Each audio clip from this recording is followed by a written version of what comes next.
मनोरमाने मारले सकूच्या थोबाडीत, सकूचं सत्य आलं मनोरमाच्या समोर. सखा माझा पांडुरंग या मालिकेतील आगामी भागामध्ये एक नवा ट्विस्ट प्रेक्षकांना बघायला मिळणार आहे.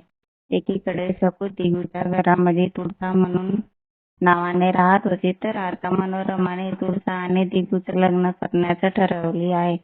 मात्र तुळसा ही दिगू सोबत लग्न करण्यास मनाई करते. आपल्या सासूबाईला म्हणजेच मनोरमाला आपलं सत्य सांगते की ती तुळसा नाही आहे, ती सकू आहे. हे ऐकून मनोरमा सकूच्या थोबाडीत लावते. तर आता सकूचं सत्य समजल्यानंतर मनोरमा तिला घरामध्ये राहू देईल का? दिगूला सत्य